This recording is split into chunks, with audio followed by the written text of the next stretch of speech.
All right. And we are live. Welcome everybody to what month are we in? September. Ask Me Anything sessions here at RentPrep. I'm Andrew Schultz, community manager here at RentPrep. I'm also a licensed real estate broker with over 14 years of experience in the property management and rental property industries. I am going to go ahead and add Josh to the call. Josh is the marketing manager. Director, manager. I'll give you a promotion. Whatever you'd like to call me. Thank you. We'll call you the director. We'll give you the promotion. Josh is the marketing director, marketing manager over at RentPrep. Josh, how are you doing today?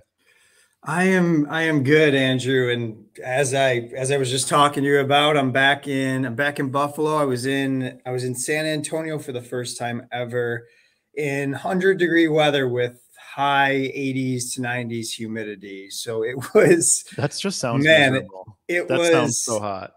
If you didn't get out in the morning to do I went for a run a couple times, and if you didn't get out before 9:30, you were toast. You did not want to be running in that, but it is good to be back in Buffalo in the fall weather. Yeah. I mean, we complain about, obviously winter's coming our way, and we know that. Yeah. We complain about the winter weather here in Buffalo a lot. I know, at least I do. I'm not good at cold weather. I'm really not. We whine about the weather here in Buffalo when it gets cold and when we get a bunch of snow dumped on us, but I don't really think I would want to be walking around in 120-degree weather with 95% humidity either. That's pretty rough too. No, and I mean, this is September. This is September for them. Right. What and it granted, it was I believe it was 12 degrees higher on average than normal temperatures for this time of year for them. But I mean, it is hot. Yeah. And no matter how you slice it, it's hot. It did give me a good perspective though. I was thinking about things from just even a property management perspective in different climates and different environments. And we visited, a friend of mine, and they had the AC was set to 78, and that felt like it was it was cool, and it's definitely interesting to step out and just kind of get a different perspective of how you have to manage properties, how areas are, the different things they have to do that are just different than where we're from. Yeah, definitely. We see it all the time, even in the RentPrep for Landlords Facebook group, but even some of the other property management groups I'm in, there's little weird regional things. For instance, in Buffalo, we have basements. Most every house has a basement here, and generally that's where your water meter and your hot water tank are going to be located. Maybe your washer dryer might be down there. You go to Florida or Texas or someplace like that. Even Texas, yeah, they didn't have. More often than not, they don't have the basement, and then the water meter is actually mounted in the ground out in front yard. Which, if you tried to do that in Buffalo, it's just never going to work. You're going to have blown water mains or blown water meters all over the place as soon as we get the first freeze cycle. So it's just weird, the considerations that we have here versus the considerations they have there. AC is not a mandatory thing here in Western New York, not New York State, but there are some states that air conditioning is mandatory just because of the temperatures. So it's a very different perspective on landlording and property management in other areas. For sure. All right. Do I look tan at all? Not really. Right? No, not really. Not any more than usual, I don't think. I was a little bit more tan. Well, according to my girlfriend, I was more tan, but I guess it doesn't really show through on the camera. So you've just reverted back to Buffalo beige. It's the color we all get during the fall and winter months. As soon as I got back, I turned back to my pasty self. Yep. But all right, well, why don't we got our list of questions here. Yeah. We got our Facebook ones, we've got our form submission ones. So why don't we jump in, and let's start with a question from Joseph. Joseph asks, I am an independent property manager, mostly handling STR, short-term rentals in Los Angeles. My screen, I have it minimized on the left. I am getting my real estate license so I can be legal and take on long-term rentals. Do I need to get with a broker and pay them, or is there a way to bypass them and manage via my own company?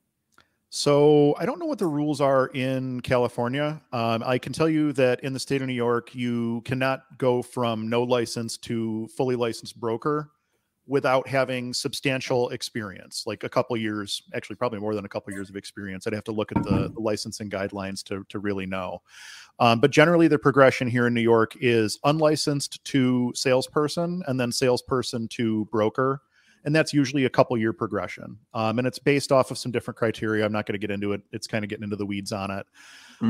But if you're going to manage property for another person and you're going to collect a fee for managing that property in New York State, you either need to be a direct on the staff employee, or you need to be a licensed broker or a licensed real estate agent working under a broker that knows that you're doing property management activities. So that is required here. There's licensing for New York State for property management. I would assume it's going to be the same in California. Most states have some sort of qualification or licensing that you have to have in order to do property management. Yeah, that makes sense. Okay, actually, I think he had a second one too. Let's jump to scaling property management. Yeah, company. I think it's question 6 on here. Okay. So Joseph asks again, any tips on scaling into my own property management company? I currently manage 4 long-term rentals that I own and manage 13 short-term rentals for others, but I am evolving into long-term rentals for the other owners. I know the basics, but I want to scale to the next level. So any tips on scaling? So stay as organized as you can is probably the best possible advice I can give you, and make sure that you are not cutting yourself short on anything. Specifically what I'm talking about is charge what you need to charge, because your clients want the best possible rate, but they also want you to be here today, tomorrow, and into the future. And if you're not charging appropriately, you're not going to be here tomorrow and into the future. And that's going to be an issue for your clients. So yeah, there's a balancing act there, but make sure that you're charging what's fair for your services so that you can continue to operate. Staying organized is critical. Staying organized is it's the biggest problem in property management. It's the biggest problem in landlording. Any private landlord will tell you the same thing, because more often than not, the clients that we pick up are long-term landlords, long-term rental landlords that it's gotten to be too much. And now the paperwork is overwhelming. Whatever, things are starting to come apart at the seams. That's generally when we step in as a property manager. That's a lot of the clients that we take on. So if you're not organized, you're not going to be able to organize somebody else's chaos. And that's 90% of property management, is organizing somebody else's chaos. So I would say, like, as far as my 2 biggest tips, stay as organized as you possibly can and make sure that you're charging appropriately for your services. And then in terms of like scaling or finding new clients, the best possible thing that I did was get into networking groups. Bigger Pockets has great meetups. As a matter of fact, Bigger Pockets meetups are probably one of the best things if you're looking to find investor clients to help you grow your property management business. That's actually where I met Steve originally, the CEO at RentPrep. Steve and I originally met at a Bigger Pockets meeting. Oh wow! A lot of years ago. I did not know that. That's how Steve and I met originally. I was just getting into the property management industry, and we were at a stage where we were trying to figure out, just like we get on the RentPrep for Landlords group, we had a lot of people asking, or we get a lot of people asking, how do I run a credit and background check? And I had the same question, being a young property manager without a ton of experience. And Steve happened to be giving a presentation at, I'm pretty sure it was a Bigger Pockets meeting. It might have been one of our local real estate meetups, but I'm almost certain it was Bigger Pockets. And honestly, the rest is history. I've been a RentPrep client for 14 or 15 years now, and been working with RentPrep on the podcast and stuff for quite a while as well. So networking meetings are absolutely worth it. I know they suck. I know they're not fun to go to because it's already 6:30, 7 o'clock at night. You're home. You just want to put on sweatpants and relax. They're absolutely worth it. Every single time I go to a networking meeting, I come out the other side of it, usually in a better mood, and typically with a couple new names and phone numbers in my cell phone. So those are the things that I would recommend. Cool.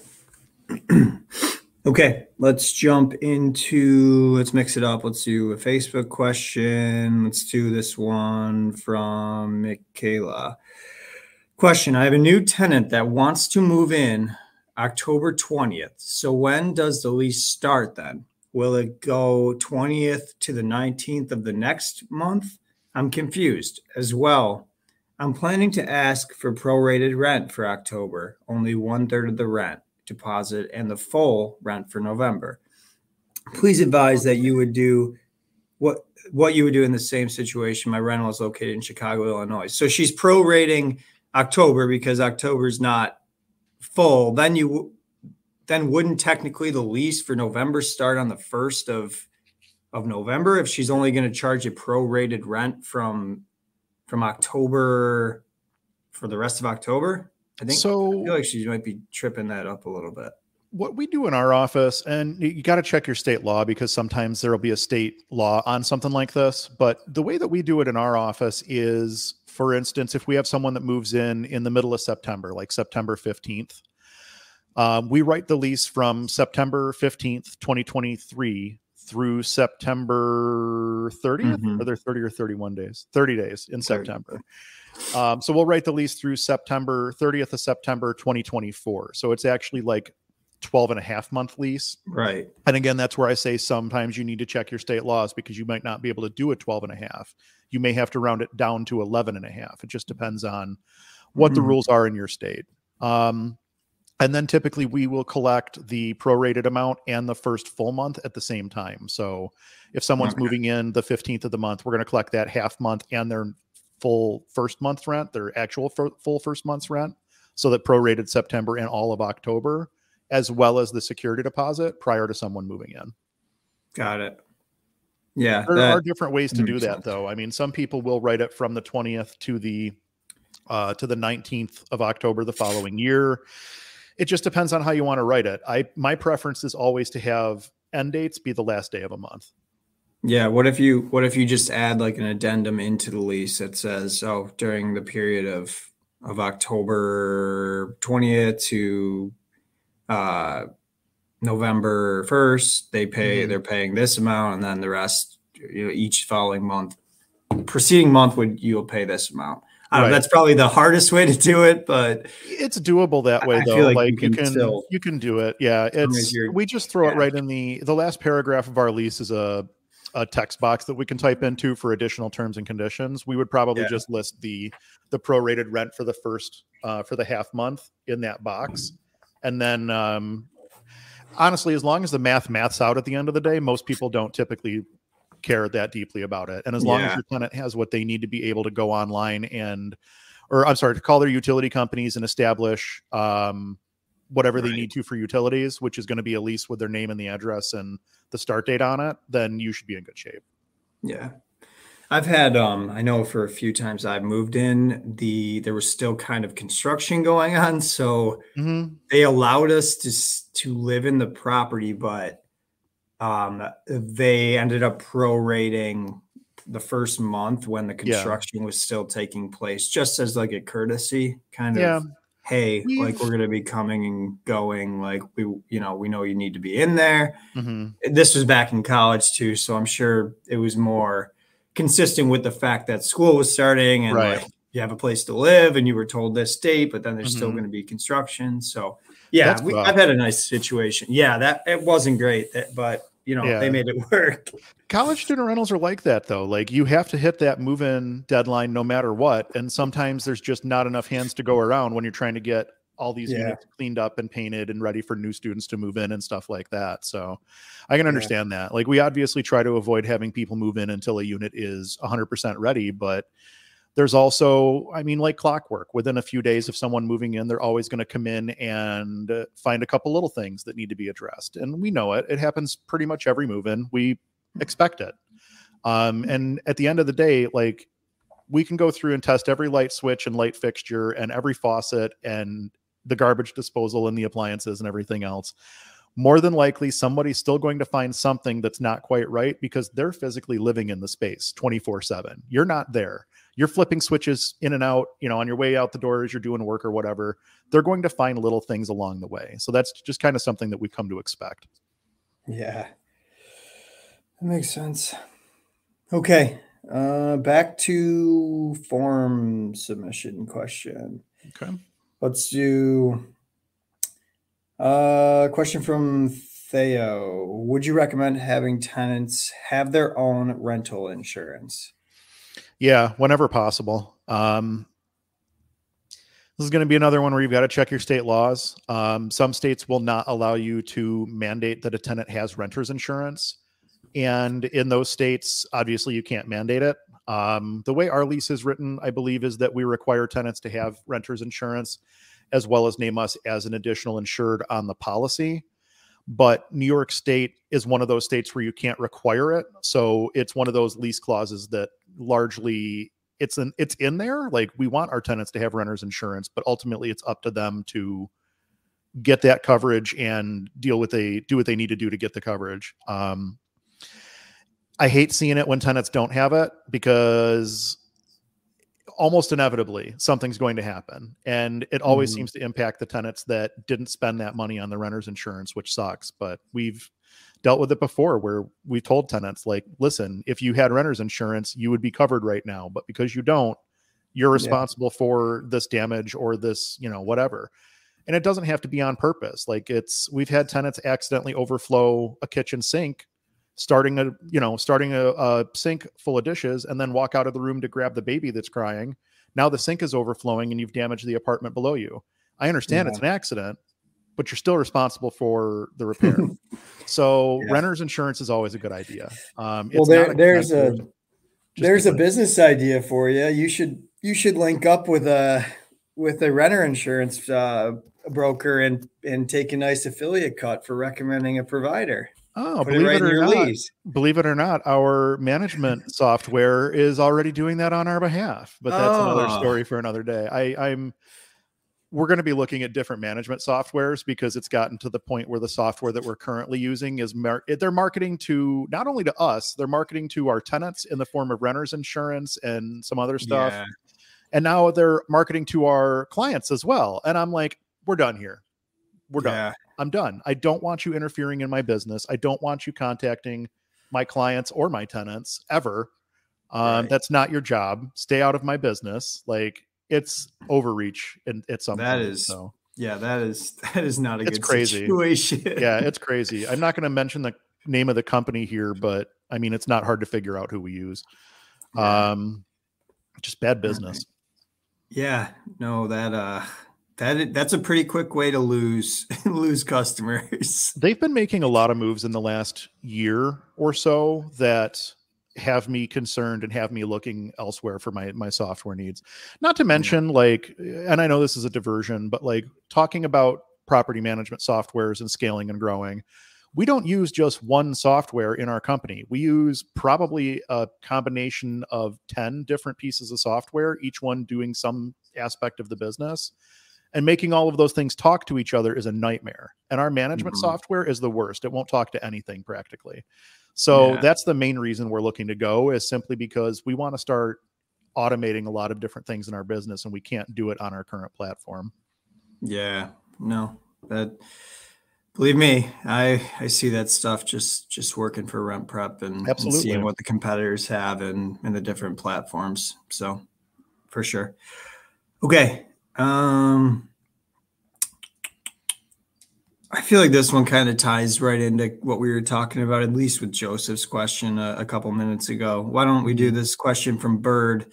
Hello, what qualifications should new landlords look for in hiring a property management company? Ooh, I'm going to plug myself here. Give me 1 second. I just got to get the, let's see. Can I do a screen share? I think I look a little tan against this beige wall.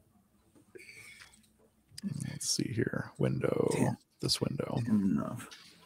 All right, cool. So if you go to what'sdrewupto.com, which is one of my websites, you can actually grab this right here. Grab a free copy of the 10 questions you have to ask before hiring a property manager. I'm not going to sit and rehash the whole thing here. It's I think it's like a 6 or 7 page PDF document that will really help you to understand how to interview a property management company, to make sure that you're working with a company that is not just out there trying to scam you, not just out there trying to take your money, because there are a ton of unlicensed, unethical, immoral property management companies out there that are honestly, they're screwing landlords and tenants both. And you don't want to trust one of your largest assets or several of your largest assets to a company that's going to do that. So spending the time to interview a property manager before you hire them is absolutely 100% worth the time that you take. So go grab that guide. That's going to help you a lot. Was this the guide, Andrew, that we had included a few months ago in the newsletter for RentPrep, or was that a different? It might have been. It might have been. I don't remember if the guide has ever been included in the newsletter or not. I think we might have done. I know we did a video on analyzing rental property, and we included that deal analysis spreadsheet. Okay, which, by the way, that can also be found on the same website if somebody's looking for that. It's the link right above the 10 questions to ask a property manager. It's right above that. So either way, if you're looking for information on how to interview a property manager, or you're looking for information on whether or not your rental property is going to make you money, both of them are right there. Yeah, and I know as far as as far as RentPrep goes, we've got a bunch of resources like that too. Calculators, eviction cost calculator that doesn't give you an exact cost of what your eviction is going to be, but it gets you to start thinking about, here's how much rent I'm missing out on. Here's how long it's going to take to maybe go to court. Here's these costs. Here's that cost. So that's on our website under resources as well, along with a bunch of different blog articles that have, NOI calculators in them and, everything you could think of if you search it on the site. Yeah, definitely. There's a ton of resources on there. A ton of resources. There's, I don't even know how many blog articles at this point, but I know that every podcast gets a blog article. So there's at least 413. And there'll be a 414th next week. So, but there's a ton of resources on the RentPrep website. In addition to the Facebook group, obviously. Right. We've been cranking, I think for the last couple of years, we've been doing 2 podcasts a month, and we've been doing two unique niche video topics a month that you've been filming, and we've been pumping those out to YouTube. And then we've been publishing 1 blog post a month and revising blog posts that are existing. We've been doing, or not 1 blog post a month, sorry, 1 blog post a week. So from a content perspective, if we don't have, to our viewers out there, if we don't have the answer, or we don't have something out on the content yet, feel free to message us. Yeah, holler. We'll write it up. We're interested in whether it's a video, whether it's a podcast, whether it's a blog article that our team comes up, writes. We'd love to hear from you. We're always looking for fresh content ideas. Always looking for fresh content ideas. Because there's always something new and exciting happening out there. So if somebody's looking for a topic that we haven't covered yet, let us know, and we'll look into doing the research and getting either a blog post or a podcast or a video or something done on that topic. It is crazy to still think that, even with how much content we push out, there's always more to cover. There's always new things that are coming up. There's always, whether it's stories, just different topics, trends, technology, there's just so much to cover. So every day there's something new and exciting in the world of property. I got to show you, I'm going to post this on the Facebook group later, but I'm going to give you a sneak peek photo look here. This is it's hard to see, but that's an electrical outlet that is wired out the side of a light fixture. Just free hanging there. Let me see if I have the other picture. Oh my God. Yeah, this one shows the. Oh my gosh. Yep, just hanging on a ceiling. So that's insane. I'm going to post that in the Facebook group later. But there's never a shortage of things to talk about in the real estate world. There's always something going on. I mean, everybody's always at a different point in their investing cycle, and people are always looking for different things at different times. But no, you're exactly right. The amount of resources available on the RentPreps. It's funny how often I will go to do research on something, and the first page that pops up when I Google something real estate related is a RentPrep blog article. So the SEO has been very, very good lately, I guess. Yeah, no, for sure. All right, let's move on. Let's get to, speaking of Facebook, let's jump back into this. One's a little bit long, so bear with me. Okay. Question from Ruth here. Applicant did not have driver's license for government issued picture ID requirement. I told her state ID is acceptable. She asked if passport is acceptable. I said yes. She stated that she was waiting for her passport to be sent her passport and sent a photo a few days later. I noticed that the date of the issue was more than a year ago and that expiration date was only 9 years from the issue date. The State Department website states that the evidence is of a fraudulent ID. I notified the applicant that passport would be verified in this with the State Department. Upon checking with the State Department, they stated that the ID was counterfeit. I then simply told the applicant that we were unable to proceed with the application when she asked why.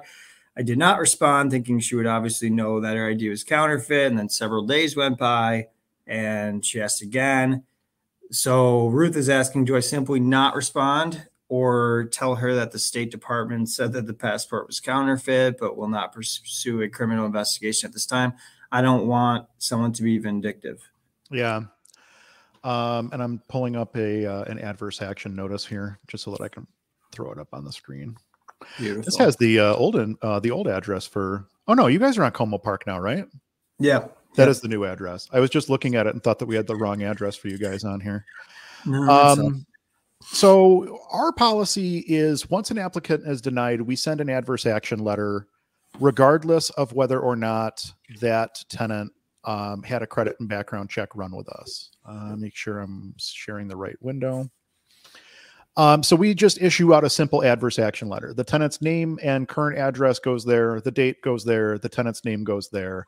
Thank you for your recent rental application. After a review of the provided information, we find that we are unable to accept your application at this time. In New York State, that's all I'm required to say. I don't have to give any more of a reason beyond that.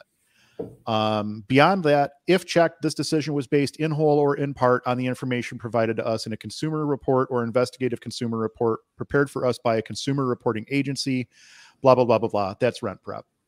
And that's the adverse action letter that we're currently using, and we've been using it for years. We did used to use a letter that specified the reason that we were denying someone's application, and we were advised by our attorney to stop doing that. And his reasoning to me was basically, don't give anyone any more ammunition than they would already have when it comes to a fair housing concern.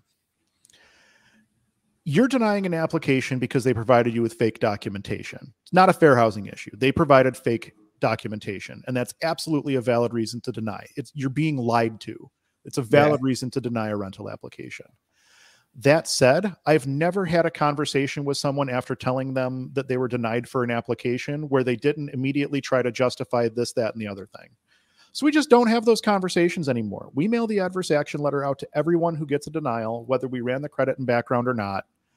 And more often than not, people know why they were denied. I agree with Ruth. More often than not, people know the reason that they were denied. And we never hear from those people again. Yeah. Once in a while, we'll get somebody that calls and wants a more in-depth discussion. And typically at that point, we send them to RentPrep so that they can get a copy of their credit and background check. And if there's nothing on their credit and background check that would be a reason for denial, then they know that whatever documents they submitted must not have been accurate or forthright or whatever the case may be. So that's fake documentation is becoming a real problem in property management world right now. And we did a video. I don't know if it's live yet or not. I know that I was actually about to, I'm not sure if it's published yet. I was about to bring that up when we were talking about just everything new that's been happening with technology and everything like that. You know, as cool as the new technology has been getting, like, that also means that the technology has been getting good for the people that are trying to fake their way into obtaining properties or getting placed in properties and whatnot. And so, you know, that video is live, by the way. It's up on youtube.com. Here, let's do another screen share. Why not? We have it available to us. Let's see on the, there we go. Everything just flashed on my screen for a second. So it's actually the most recent video was just posted about 2 weeks ago, how to spot fake pay stubs. That's a really interesting video. not to toot my own horn, but I'm pretty proud of that one. We went through and analyzed a few fake pay stubs, and then we actually built a fake pay stub live in that video. And I show you how easy it is to create some of this fake documentation that's floating around out there now. It used to be that it was just the emotional support animal letters that were getting faked. And now we're seeing pay stubs, we're seeing ESA letters, I had somebody try to pass a fake tax document off the other day. Obviously people are out there trying to fake identification. This is a big problem in the property management industry. It's not even just our industry. It's any sort of lend lease industry is having the same problem. So banks are dealing with this. We're dealing with this. Auto dealerships are dealing with this. Basically anybody where they're selling a product or leasing a product in some capacity where they're doing a financial analysis on someone, we're all dealing with these problems right now. Yeah. And I mean, this speaks to, and I work for RentPrep, but just plugging RentPrep a little bit more there. Yeah, you have to, right? You got to just running background checks with human FCRA certified screeners that are looking over the reports, verifying that the information is correct. Technology, like you said, is getting so good that it can be easy for people to fake their way to get through to things. And our screeners see these different tactics and ways that tenants are faking their way through, and they pick up on it, and they're able to help make informed decisions. So yeah, that's absolutely easy to plug right there. Absolutely. Well, and I think we're going to start doing the payroll, the income verification through RentPrep, because we're getting to a point where we're starting to see more and more of the fake documentation, and it's becoming a bigger and bigger problem in our in our business. Sorry, I'm just trying to double check and make sure that the live is still live, because I had a blip on my screen during the filming here, but it looks like we're good. I just went back over to it. Yeah. Okay, good. Yeah, we should be in good shape. And then worst case scenario, we have the recording anyway. And that's on StreamYard servers. Beautiful. All right. Speaking of Ruth's question, I think there was a question regarding some adverse action. I think it's right here. Question from Tammy. Yep. So this question's from Tammy. Hello. I had a couple apply for my unit. Her background came back great. His had a lot of stuff, eviction, low credit, etc. So I denied them. Mm-hmm. Do I need to send both an adverse action letter since they're both going to be on the lease, or just the applicant that denial was for? And then it looks like they wrote really quick. It looks like they wrote edit. So they added to what they had asked. He said he had a collection that was paid when I pre-screened, but never said he was evicted. I found that on the report. Okay. And that's basically, that's the question. Okay. Yeah, I would just issue an adverse action to anybody. Our policy, and it's more just a blanket policy so that we don't, if you have to have exceptions to policies, then it's a poorly written policy. So our blanket policy is anybody that gets anybody that completes an application with us and pays their application fee is getting an adverse action letter from us. Whether we ran a credit and background or didn't run a credit and background, didn't get to that stage in the process. Every single time they get an adverse action letter. And then it just covers us and we don't have to worry about it. So for the cost of a stamp, which is, I don't know, 40, 44 cents. I'm not sure what a stamp's running nowadays. Just mail it, The one thing that I've never really been able to get a clear answer on is to whether or not digitally delivering an adverse action letter is considered sufficient. And I don't know, maybe Josh, you might know, or you might know somebody there at RentPrep that can answer that question, but I'm not sure if digital delivery is considered sufficient or not. That's a good question. I've done everything. I've had people write in and ask me questions about how to, where's your template? How do you fill it out? How do you do this? I've had all that, but I've never, that's a good one. I'm going to jot that one down, and I'm going to make a note, and maybe I can post to the Facebook. I can post to the Facebook community with that one. Yeah, there might even be something like in FCRA law that says that you can do it. So I'm genuinely curious as to whether or not that's something that yeah, I can check with Katie Broche, who's now was our senior screener. She's now in she's in the compliance department too. So congratulations, Katie. Yeah, she does a little bit. She wears multiple hats now, but is starting to really up her game as far as just the compliance aspect goes of everything here at RentPrep. So I will. That's cool. She's been there for a while too. Yeah. Yeah. Our team's we haven't had much turnover. We've been, everyone's been kind of rolling for the last couple of years, which is good. That is kind of nice. If someone needs an adverse action letter, there's one in the resources tab on the RentPrep website. If you go to landlord forms and you scroll down to the form package here, there is an adverse action letter in the form pack that's available on the RentPrep website. Yeah. And if, Josh, is this the free package or is this the paid package? Yeah. So that one will be free. If you scroll down, if you just click the CTA, it brings you down to the bottom of the page, and you'll just put in your name, your email address, or I think it's just your first, your last name, or wait, your first name and your email address. And then you can select, whatever there. You can select all forms or more forms. And regardless of what you kind of select there, if once you hit that, an email will be triggered to your inbox, and you will have to just verify that it is you that's requesting the forms, and you'll click verify. And then you will get a link to the Dropbox folder of all the forms in there for free. Yeah. And I think that adverse action letter that I'm using is literally a RentPrep template that I just changed my address on the top of it. It's nothing overly complicated. So yeah. And we've gone back through and updated the forms to the point where they are very much pretty easy to edit, even without Adobe Acrobat, Premiere, or whatever. Majority of the forms are very editable for you. So like we say, they are just templates. If you live in a specific state, obviously, refer to your state guidelines and regulations, and lawyers and stuff like that when you're making changes to the forms or doing anything like that. But we do have the basic templates for you in there.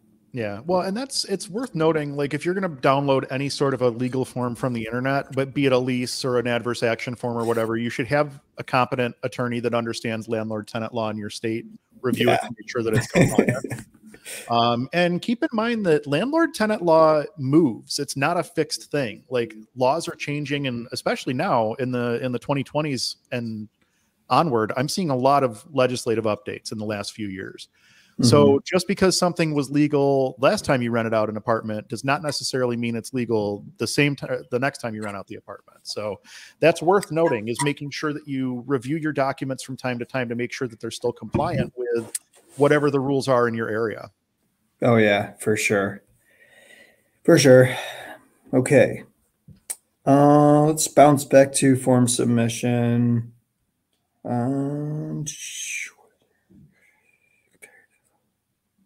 Let's do a question from Ron. I feel like we really never talked about this. What is your current experience with local government and contractor resources? You're smiling, Andrew. It depends on when you ask me this question, what kind of an answer you're going to get. What is your current experience with local government and contractor resources? Oh, wait. And then I didn't see this part. It looks like he also wrote, in New Jersey, it seems almost everything is understaffed, overworked, or unavailable, or worse than a year ago. Yeah. I mean, I don't disagree. I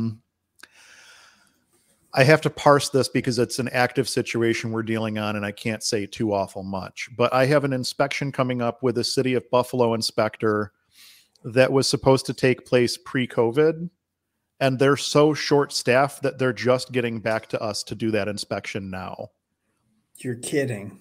It was an inspection that was paid for in COVID kicked off in March 2020, February, March 2020. So this was paid for in like December of 19, and then it was weather delayed, and then COVID happened, and we're just getting back around to doing the inspection now. Oh my God. So, and Buffalo's a tough market to do stuff in. It's tough to get a hold of building inspectors. It's tough to get clear answers. It's a little bit tough to work in the city of Buffalo as a property manager, as someone who's trying to improve properties, as a contractor. Buffalo is a tough spot to work. Right up the road in the city of Lockport, I can call the building inspections department and talk to the chief building inspector just about any day. Like if I call and have a building code question, I can call him and say, hey, how do you interpret this? And he'll give me his interpretation. So it's very different. It's very municipality by municipality, I would say. If we're only talking local government, I think that's the biggest issue. I think in New York is we have a contractor's license in every municipality here. So Lockport, you have to have a license. Buffalo, you have to have a license. Niagara Falls, you have to have a license.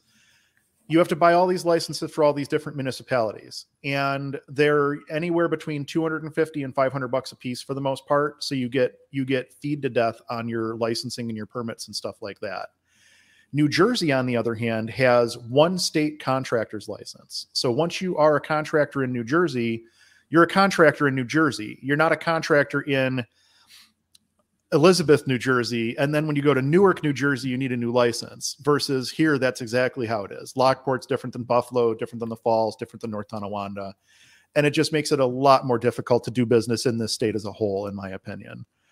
As far as contractors, yeah, everybody's overworked and understaffed. There's never enough manpower to go around on the contracting side of the house. And it's been like that for years. We're just feeling it now because a lot of the older, more experienced, more skilled tradesmen that we had out there retired during COVID.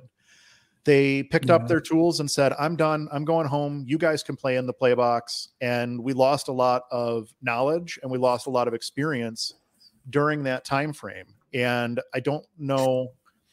I think we understand it because of the industry that we work in, but I don't think most people realize just how few people are going into the trades, which is a big problem because we're not going to have people in the trades if we don't have people going into the trades. And it's wonderful that everybody wants to sit and be a YouTuber and a streamer and a content creator and a this and a that and the other thing. But we also still need people to make sure that when you flush the toilet flushes. Right. No, so that makes sense. I'm big on supporting the trades that way.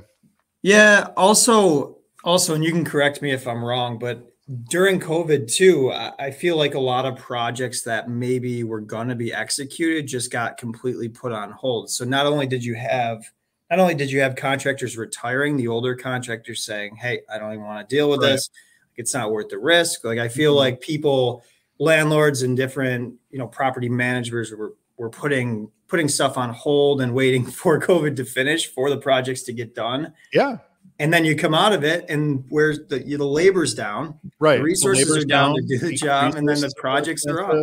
Yeah, the interest rates are higher. There are a lot of projects that were made sense pre-COVID that just don't make sense post-COVID because of the cost of the job. We actually looked at a house. We almost bought a house directly across the street from the house that I grew up in, right before COVID hit, and it was a full gut and redo. We were going to have to do everything in this house. There were some hardwoods that were savable and some of the original woodwork that was savable, but it was a shell other than that. Right. And we were outbid on it. And honestly, it was a blessing in disguise because like the week after that, COVID really hit and set in. And at that point, we would have been like everybody else. We would have been fighting to get contractors. We would have been fighting against not being able to get building materials. We would have been paying an ultra premium for everything. It would have been a disaster. So yeah, that's a project that pre-COVID, it made sense. Post-COVID, not so much. And that happened a lot. No, for sure. That was a crazy couple of years. Just thinking back to it. All right, let's do, I know we've got about 15 minutes left here and we still have some Facebook questions. So, let's do this one. Question from Deborah. In the process of my tenants moving out without notice, they started a fire in my rental. The house is now inhabitable due to fire, smoke, and water damage. If the renters do not move all of their damaged and undamaged belongings, some very large, who is fiscally responsible for removing them? Would it be legally and or morally wrong to expect or change them them security deposit to remove the last of their belongings. So she's trying to include the belongings and the moving of the belongings within the security deposit. Is she's trying to take that out of the security deposit is what she's asking. In the process of my tenants moving out without notice, they started a fire in my rental. They started a fire in the rental. Am I reading it right? That's the way I'm reading it. Is they were ticked off and they started a fire, and then now the whole house is destroyed. I mean, this is an interesting one. So the tenant started a fire in a rental. So we had a fire in a rental a few years back that was not caused by the tenants. Wasn't caused by us either. It was caused by a squirrel chewing on a wire. And we ended up, both tenants had to vacate. There was some property damage to their belongings, and there was a lot of property damage to the actual home itself. We eventually ended up with both of those tenants signing off on releases so that we could remove their stuff from the property. But it was a very long, drawn out process, and our attorney was involved in it.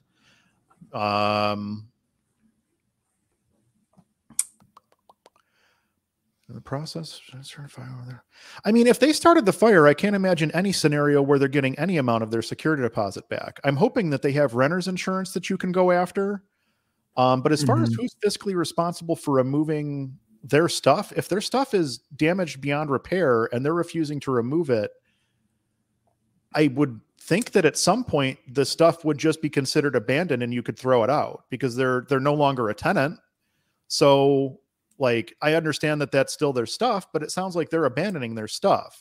So I guess, yeah, maybe what if we removed the fire part of it and just said, what if we just said these tenants just moved out without notice and left their stuff?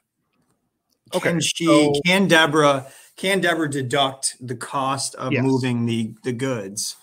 Yeah. So in New York, you have to store the tenant's belongings for what's considered a reasonable amount of time. That's not technically defined in statute, but it's generally understood to be 30 days. Okay. So what we do is we store the tenant stuff for 30 days, either in the unit or in a storage unit, depending on the situation. And then after 30 days, we have the right to dispose of it however we see fit, whether that be in the garbage, taking it to a recycling center, reselling it on Facebook Marketplace, whatever we want to do, it's on us at that point because the property would be considered abandoned. Okay. The fire may change that though. Oh, I'm not sure because there's a lot of, just because there's a fire in a property does not mean that that's automatically the end of the tenancy. There's a lot that goes into it. You would need to know what your lease says. You would need to know what the laws are in your state and things of that nature. Deborah needs to contact an attorney is really what it boils down to here, because anytime you're dealing with a situation like this, it's going to be a very, very high emotional situation, and going between the landlord and the tenant probably is not the best move here. Having an intermediary that is emotionally disconnected, I think, is probably the best case scenario here.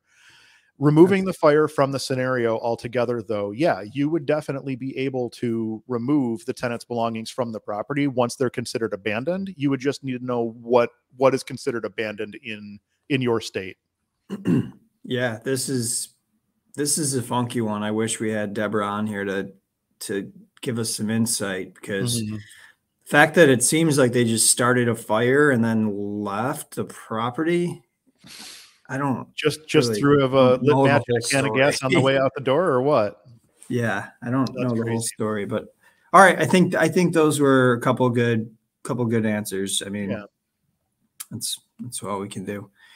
All right, got time for a couple more here. All right, let's do a question from Andrew. It's another Facebook question, theoretical question for everyone. You find good tenants, sign a 1-year lease, and the house starts off clean, new paint, new carpets, new appliances, et cetera, et cetera. Let's say you go there and do a check in 6 months and the house is very, all capitalized, dirty. greasy kitchen appliances, fingerprints on walls, et cetera, et cetera. Here's my question. What can I really do about it? I can't call them slobs. I can't tell them they need to hire a house cleaner. I can't start cleaning it myself.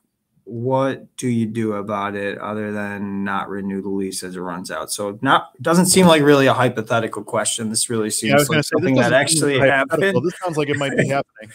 Yeah. I would issue a lease violation letter.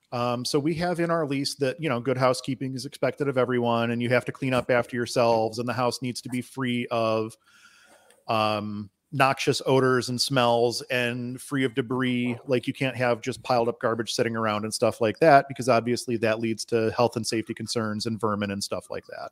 So that's probably what I would do. I would start with an adverse action. So nope, not an adverse action letter. Start with a lease violation letter. And then from there, if they don't respond to the lease violation letter, at that point, you may be in a situation where you can non-renew the tenancy, or there might be some other options that you have available to you. But realistically speaking, if you point out that somebody they need to clean up the unit, most people are going to be like, okay, we're going to do something. And then if it doesn't go far enough, maybe you need to start considering other options at that point. Yeah. To piggyback off that one, as far as so it seems like you went over there a couple months in and saw that it was disgusting. Mm-hmm. How much, just for the viewers and for myself, like how much notice would you have to give a tenant when you need to go over to the property? Do you need to give a tenant notice when you're coming mid-lease to look at a property? How long in advance do you need to do that? Can you do it through text message? How does that work? So again, that's going to be a state law type of a situation. In New York State, we do have to provide notice before we go in, unless it's an emergency. So like if there's a flood in the house, that's an emergency. If we think someone may be critically injured and can't get to the door, that's an emergency. Trying to think of other situations that would be, a fire obviously would be an emergency. Things that would be non-emergency, I need to change the flapper in the toilet. I need to change the smoke detector batteries. Those would be non-emergency. So for anything non-emergency, you do have to provide notice. And in New York, I believe it's 24 hours notice before you enter a unit. And it might be different downstate in New York City. I don't remember off the top of my head, but different states and different municipalities may have different rules on that. So you're going to want to double check to see what it is in your area. Most areas, it's usually like 24 to 48 hours notice. We typically will send a text message to let somebody know that we need to access their unit, so that we have a written record of it without going out there and posting it on the door. Generally speaking, we don't have issues just using text messaging. Sometimes we will have someone that's non-responsive to phones or text messaging or something like that. And at that point, we'll actually go out and physically post a notice on their door. And we use a software called Z Inspector that actually we use whenever we're doing move-in, move-outs or notices or whatever, to do before and after photos for like maintenance. And it takes time and date stamped and GPS stamped location on the photo. So if we post a notice on the door and say, we're going to be here at 2:00 tomorrow, and we post it at 1:54 today, yes, we gave you a proper 24 hours notice. And we literally have the proof in the form of a photo that was taken as soon as the notice was posted. So more often than not, text message is fine for our purposes. Most of our tenants are fine with that. But if you do get somebody that is being kind of difficult or does not want you to enter the unit, at that point, we would actually post the door so that we can prove, no, we did what we were supposed to. You don't have a leg to stand on here by not allowing us into the apartment. So, yeah, no, that makes sense. Good answer. All right. I think as far as questions go, it is 1:55. I think we should wrap it up right here. I know we have a couple of long, we've got a couple of long questions that I don't want to just give partial attention to. We'll just keep them on the list as far we'll scroll them to next month goes. But yeah, I think we're good there. Cool. Very good. Well, that was exciting. That was a pretty good AMA session, I would say. Yeah, it felt good. A lot of energy. Felt good to be back. Yeah, right. The questions have been getting better and better too. Like the questions that people are submitting have been getting better and better. And if you do want to submit questions for these AMA sessions, the best way to do that is go on the Facebook group and ask. Facebook.com/groups/RentPrep.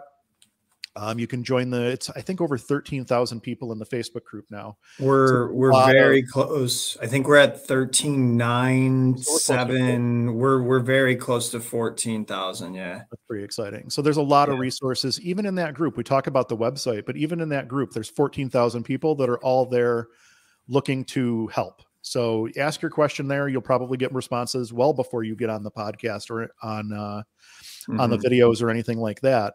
But that's also where we pull questions from. We get ready usually a couple weeks in advance for these. We'll post a document where people can ask their questions, and then we take the best of those and throw them into these videos. So the best way to ask an AMA question is to be involved in the Facebook group. Yeah, and I believe if you're subscribed to our RentPrep newsletter, which you can do right on our website, there's multiple areas where you can subscribe to the newsletter. If you are signed up for that, you also will get an email. I believe it's 2 weeks before the next AMA, and that's where you'll have the form submission. The form submission questions come from there. Ashley sends that out, and then honestly, there's rarely a question from a landlord that's posted to the group that does not get an answer from somebody. I rarely see a bare question in there that doesn't have somebody giving you some sort of insight. So there are a lot of really smart landlords in that group, by the way. Like, we have some real smart people in the RentPrep for Landlords group, people that have been around a long time, been doing this, for a lot longer than I have, even, that they just have such a wealth of knowledge and experience that it's silly not to draw from it. Like, it's, it's always nice to grab those experiences from others so you don't make the same mistake yourself. Actually, I met with a client. We'll leave it at this. I met with a client earlier today, and we were talking about a situation at one of his properties. And he made a comment, something along the lines of, the tuition for this particular mistake will not be free. So anytime you can learn from someone else's mistakes without spending the money, that's a good situation to find yourself in. Yeah, for sure. Awesome. All right. Well, let's go ahead and wrap things up here. Josh, thank you for joining me. This was a lot of fun. We'll get the next one set up for October. If you're not already in the Facebook group, go ahead and join the Facebook group at facebook.com/groups/RentPrep. And join us for our next AMA. Don't forget, we post podcasts every other week. We also post YouTube videos every other week as well. Tons of content coming out from RentPrep, and always you can check out those resources at rentprep.com. Josh, anything to add? No, it's I got to start pulling the Halloween decorations out. By the next time, it's going to be snow flying. By the time we get to the AMA. Oh, don't say that. I'm going back down to San Antonio. I might have to follow you. Thanks for watching, everybody. We'll see you next time.